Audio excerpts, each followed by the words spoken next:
Greetings, this is Michael W. Ford. Today I'm going to discuss the practice of sorcery and ritual magic from a Luciferian perspective.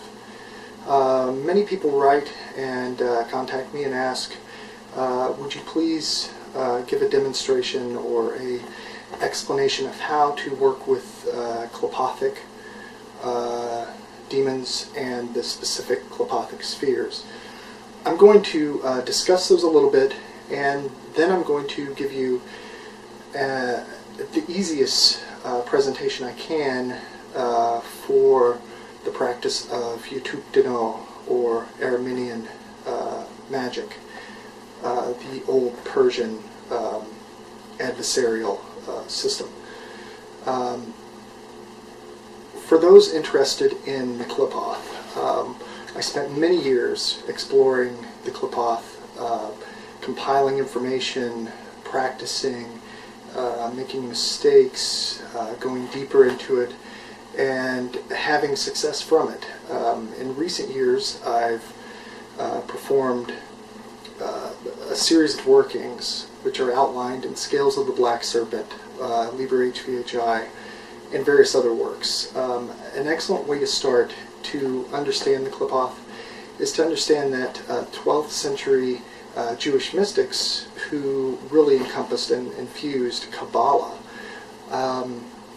really took a lot of the adversaries from other cultures and pre-Christian or Judeo-Hebraic religions and assigned them spaces depending on what their traits were into what is called the Qlippoth, which is more or less the fallen or inverse darkness of what they consider the tree of life. The tree of death, for a Luciferian, is not a dualistic absolute. For instance, the concept of Baal, who is in the Qlippoth, is not a destructive deific mask or demon. Rather, Baal was a storm god originally and associated with divination and maintaining order. It was also the enemy god of the tribes which became the Hebrew or Jewish kingdom. And they were demonized in early Christianity for those who were converting people in Syria and other places, all the way to North Africa and Carthage.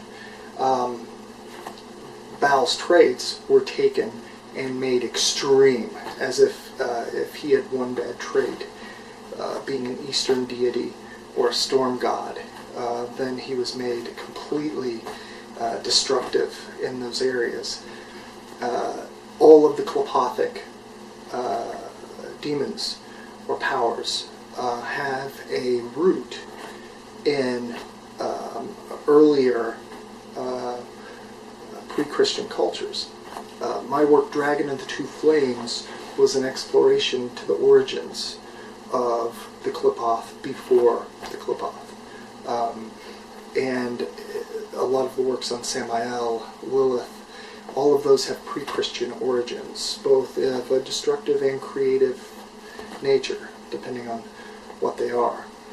In approaching the Qlippoth, you should take the framework of Dragon and the Two Flames, explore the specific deity or deific mask associated with, say, Malkuth, which is Earth, the basic sphere, and explore a Nahimath or Lilith, what their names mean, and then their origins in Mesopotamian and in Jewish culture.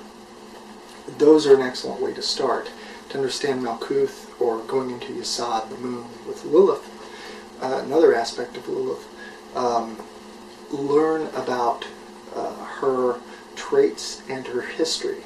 I've taken a special time to present those in a forthcoming Mesopotamian grimoire, which explores Tiamat, Kingu, Lilith,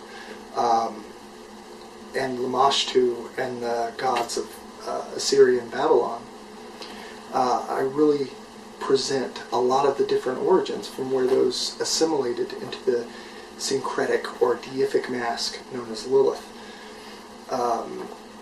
E.R. Vanner's, known as Corvus Nocturnum, has just recently published an excellent work on Lilith, basically the Dark Mother, and presents an excellent study on her. So there's so many sources, but starting in a simple way will help you in working with the Qlippoth.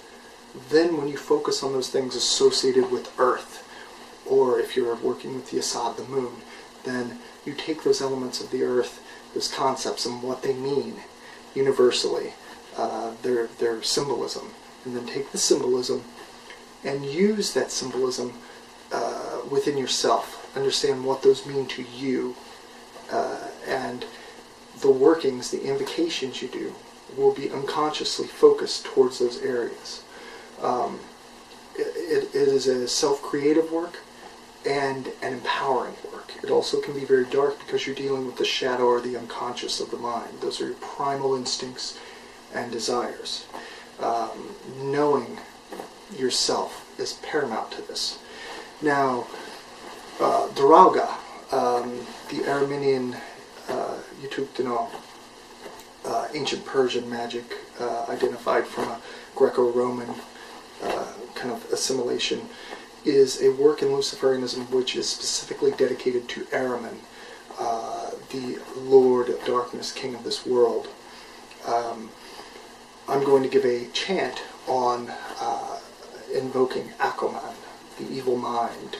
I'm doing this in tribute to the Luciferian spirit of the black flame, the isolate consciousness, the liberation, the self-liberation from restrictive dogma. When you perform sorcery in this way, you have to adapt it to how you are as a practitioner. What I mean by that is utilize the framework. You use the symbols as they mean to you, as you are able to. You don't have to go as elaborate as others or as simple. All that matters is that you dedicate yourself and use your imagination and your complete investment of belief in the working. If you're invoking Akoman, the self-liberation, but also the ability to strategically think, to refine and expand consciousness. You'll notice that I'm using the Sama Atar, the black flame, with incense, invoking Akoman, and I'm using the Steota of reciting the name 7 times. This has significance with the 7 Archdevas in the Yatuk Dinoih. Enjoy.